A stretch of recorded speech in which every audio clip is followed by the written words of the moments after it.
तो स्टूडेंट्स जो भी इंजीनियरिंग एस्पिरेंट्स हैं, आप सबने अपना 25 के लिए बहुत सारे स्टूडेंट्स की क्वेरीज आना स्टार्ट हो गई है। बच्चे कहीं ना कहीं कॉलेजेस को एक्सप्लोर करना शुरू कर चुके हैं। ठीक है, कुछ बच्चे अभी आपका अप्रैल अटेम्प्ट वगैरह आप देंगे, आगे मल्टीपल आपने एप्लीकेशन फॉर्म फिल कर दिए होंगे। अगर नहीं किए तो ज्यादा से ज्यादा एप्लीकेशन फॉर्म्स को जरूर अप्लाई करें। ठीक है, गवर्नमेंट कॉलेज के साथ साथ टॉप गवर्नमेंट कॉलेजेस को हटा दें तो फिर आपको कहीं ना कहीं गवर्नमेंट कॉलेज के अंदर उतनी क्वालिटी एजुकेशन एश्योरेंस नहीं मिलता है कि वहां प्लेसमेंट होगा या नहीं होगा। बच्चों को बहुत स्ट्रगल करना पड़ता है। तो हम लोग लास्ट 5 ईयर से इस फील्ड में है, एडमिशन 5 to 6 ईयर से काउंसलिंग फील्ड में काम कर रहे हैं और लगभग बहुत सारे मल्टीपल कॉलेजेस के, लगभग सभी कॉलेजेस के, चाहे वो गवर्नमेंट कॉलेज हो, प्राइवेट कॉलेज हो, सभी जगह का फीडबैक हम लोग स्टूडेंट से कलेक्ट करते रहते हैं, बच्चों से बात करते रहते हैं। तो सारे कॉलेज, किस कॉलेज में किस लेवल पे क्या हो रहा है, ये काफी हद तक इंफॉर्मेशन हमारी टीम के पास होती है। तो इसी सीरीज में मैं प्राइवेट इंजीनियरिंग कॉलेजेस, जो आपके अच्छे प्राइवेट इंजीनियरिंग कॉलेजेस हैं, उनका रिव्यू, उनके बारे में कंप्लीट इंफॉर्मेशन आपको इस चैनल पे देने वाला हूं। और इसी सीरीज में आज हम एक अच्छे डिमांडेड कॉलेज के बारे में बात करेंगे, JIIT नोएडा। ठीक है, JP नोएडा का नाम मोस्टली जो इंजीनियरिंग एस्पिरेंट्स हैं आपने सुना होगा। जो लोग नहीं जानते हैं, ये काफी डिसेंट इंजीनियरिंग कॉलेज है। अगर हम टॉप प्राइवेट इंजीनियरिंग कॉलेज की जब लिस्ट निकालेंगे तो वहां पर JP का नाम हमेशा टॉप पे होगा। ठीक है, JP का एडमिशन प्रोसेस किसी गवर्नमेंट काउंसलिंग से नहीं होता है, ये AKTU की काउंसलिंग में या जोसा की काउंसलिंग में नहीं पार्टिसिपेट करता है। इसका पूरा का पूरा एडमिशन प्रोसेस अलग है। ठीक है, तो इसका रिव्यू, इसके प्लेसमेंट की वजह से बच्चे यहाँ पे जाना चाहते हैं। नोएडा इलेक्ट्रॉनिक सिटी वाला जो मेट्रो स्टेशन है, उसके जस्ट सामने मेन पॉज एरिया में, अच्छे एरिया में कॉलेज लोकेटेड है। कुछ इस तरीके की आपको बिल्डिंग मिल जाएगी। बहुत ही बढ़िया कॉलेज है, इंफ्रास्ट्रक्चर वाइज भी और प्लेसमेंट वाइज भी। JP का नाम देखिए, जैसे कि एक चीज आपको मैं और बता दूं, जो भी स्टूडेंट अभी कॉलेजेस सर्च कर रहे हैं, ठीक है, तो आपको जो कॉलेजेस कॉर्पोरेट से स्पॉन्सर्ड होते हैं, ज्यादातर जो किसी न किसी कंपनी या किसी ग्रुप के द्वारा स्पॉन्सर्ड कॉलेजेस हैं, उनमें काफी हद तक आपको अच्छी चीजें मिलेंगी। फैसिलिटीज हो, इंफ्रास्ट्रक्चर हो, फैकल्टी हो, ये सारी चीजें कहीं ना कहीं आपको लोकल कॉलेज से बेटर मिलती है। ठीक है, क्योंकि इनके पास जो कॉर्पोरेट के कॉलेजेस हैं, जैसे JP है आपका, ये कोर कॉर्पोरेट वालों का कॉलेज है।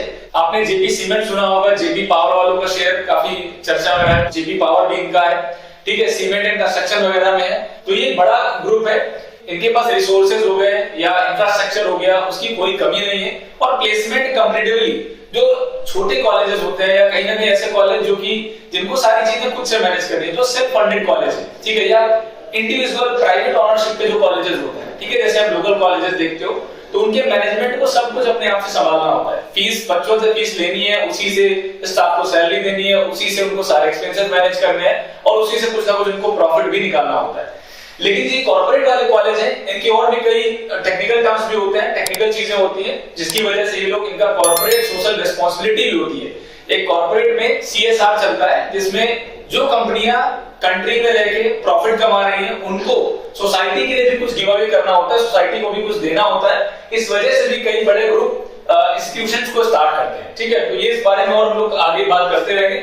एड्रेस आपका जो है JP में, ये नोएडा का पूरा कंप्लीट एड्रेस है। ट्रैवलिंग के लिए आपको बस स्टॉप जो मिलेगा सेक्टर 62 में, सेक्टर 62 में ये कॉलेज लोकेटेड है और वहां पर आपको नोएडा सेक्टर 62 का वॉकिंग डिस्टेंस पे आपको बस स्टॉप मिल जाता है। नोएडा मेट्रो स्टेशन आपको बिल्कुल पास में है, तो आप कहीं पे भी पूरे नोएडा, दिल्ली, पूरे जितना NCR है, वहां पे आप इजीली मेट्रो से, बाय मेट्रो ट्रैवल कर सकते हैं, पूरा प्रॉपर कनेक्टेड है। जो कैंडिडेट बाहर से या आउट ऑफ स्टेट से आते हैं, अगर एयरपोर्ट की बात करें तो आपको IGI airport, Indira Gandhi airport आपको सबसे नियरेस्ट मिलेगा, दिल्ली एयरपोर्ट। तो आपको अक्रॉस इंडिया या इंडिया के अलावा आउट ऑफ इंडिया की भी फ्लाइट्स वहां पे आपको डेफिनेटली मिल जाने वाली। कॉलेज की बात करें, कॉलेज का जो एरिया है, बहुत बड़ा एरिया नहीं है। सेक्टर 62 वाला जो कैंपस है वो लिमिटेड एरिया में है। अगर आप कभी वहां पे जाएंगे तो आपको आइडिया लग जाएगा। 15 एकड़ का कैंपस एरिया है, 15 एकड़ में ये पूरा कॉलेज है। तो आप ये नहीं कह सकते कि बहुत सारे जो अदर यूनिवर्सिटीज के जो अदर कैंपसेस हैं वो बड़े बड़े कैंपस है, बट ये चूंकि एक पॉज एरिया में, इस वजह से लिमिटेड एरिया में बना हुआ है। देन आपका ये डीम्ड टू बी यूनिवर्सिटी है, किसी भी अदर यूनिवर्सिटी से एफिलिएटेड नहीं है, इसमें आपको JP की ही डिग्री मिलेगी। ठीक है, एक्रेडिटेशन की बात करें, NAC A से आपका एक्रेडिटेड कॉलेज है और आपको गुड एनवायरनमेंट, अच्छा एनवायरनमेंट ये कॉलेज कहीं ना कहीं होल्ड करता है। तो कॉलेज के बारे में, ग्रुप के बारे में ये सब पता होगा। अगर हम एडमिशन प्रोसेस की बात करें, JP में एडमिशन लेना है तो सर कैसे होगा नोएडा कैंपस में? आपके पास 3 मोड ऑफ एडमिशन है। ठीक है, डिपेंड करेगा, आप 10+2 के बेसिस पे आ सकते हैं। कट ऑफ जो रहेगी वो लगभग 96% के आसपास कट ऑफ रहेगी, 95 प्लस कट ऑफ रहेगी कंप्यूटर साइंस ब्रांच के लिए। अगर आप ECE में आएंगे, अदर ब्रांचेस में आएंगे तो कट ऑफ कम भी जाती है, अदर ब्रांचेस में आपको एडमिशन यहाँ पे मिल सकता है।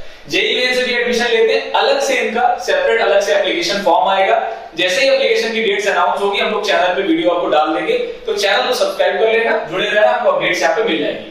इसमें आपका इलेक्ट्रिकल इंजीनियरिंग में डबल ई है, इसी इलेक्ट्रॉनिक्स एंड कम्युनिकेशन इंजीनियरिंग है, मैथमेटिक्स एंड कंप्यूटिंग एमएनसी वाले जो ब्रांच है इसमें भी आपको डायरेक्ट कुछ सीट्स है, और ईसीएम इसमें भी आपकी डायरेक्ट सीटें हैं जिनमें जेआईटी के अंदर एडमिशन आप डायरेक्ट बेसिस पे भी ले सकते हैं। देखिए मेन जो ब्रांचेस हैं जो कि डिमांडेड है, जो मेन आपकी ब्रांचेस हैं उनमें क्या कितना सीट इनटेक है, ठीक है, जिससे आपको एक आइडिया रहेगा कि कितना यहाँ पर सीट इनटेक है, कितना कंपटीशन, क्योंकि सभी जगह से बच्चे जेपी में अप्लाई करते हैं। जैसे आप वीआईटी अप्लाई करते हैं बच्चे, एसआरएम, एमआईटी, ये सारे कॉलेजेस में डालते हैं, सिमिलरली जेपी को भी बच्चे नॉर्थ में प्रायोरिटी पे रहते हैं। तो कंप्यूटर साइंस की काफी अच्छी खासी सीट है, 780 सीट्स है, 780 सीटें आपको कंप्यूटर साइंस इंजीनियरिंग में सीएसई में मिल जाएगी। देन सेकंड ब्रांच आपकी आ जाएगी इलेक्ट्रॉनिक्स एंड कम्युनिकेशन, तो इसी इलेक्ट्रॉनिक्स एंड कम्युनिकेशन में भी 240 सीटें हैं, 240 सीट्स आपकी यहाँ पर। देन आपका इलेक्ट्रिकल इंजीनियरिंग जिसमें से स्पेशलाइजेशन है वीएसआई डिजाइन एंड टेक्नोलॉजी, तो इसमें आपका 60 सीटें हैं इलेक्ट्रिकल में, ठीक है। ये इलेक्ट्रॉनिक्स एंड कम्युनिकेशन है सेक्टर 62 के लिए, इसमें 60 सीटें हैं। और मैथमेटिक्स एंड कंप्यूटिंग में भी यहाँ पर 60 सीट्स हैं आपका। एक आपका बायोटेक्नोलॉजी भी है, तो अगर कोई बच्चा बायोटेक में आना चाहता है या आपने अगर 12th में बायोलॉजी वगैरह ले रखी है तो इसमें मैथ्स एंड बायो दोनों कैंडिडेट अप्लाई कर सकते हैं। तो बायोटेक वालों के लिए भी यहाँ पर 60 सीट्स है जेपी नोएडा के अंदर। अब अगर हम बात करें कि सर फीस लगभग यहाँ पे क्या रहेगी, कितना बजट रहेगा, कितना फीस हमारे पास होना चाहिए जब जेपी में पढ़ पाएंगे, ठीक है। तो जेपी का जो पर ईयर फीस है ठीक ठाक फीस है, प्रीमियम फीस चार्ज करते हैं। यहाँ पर अगर per year total fees count करें तो वो आपका 3,61,000 आपकी फीस रहेगी फर्स्ट ईयर में। फिर ये लगातार आगे के ईयर्स में लगभग 10% का इंक्रीमेंट यहाँ पे होता है। तो फर्स्ट ईयर में 3,61,000 है, सेकंड ईयर में 3,79,000 है, थर्ड ईयर में 3,98,000 है, और फोर्थ ईयर में 4,18,000 है। तो इस तरीके से पर ईयर आपकी ये फीस स्ट्रक्चर रहने वाली है जेपी के अंदर।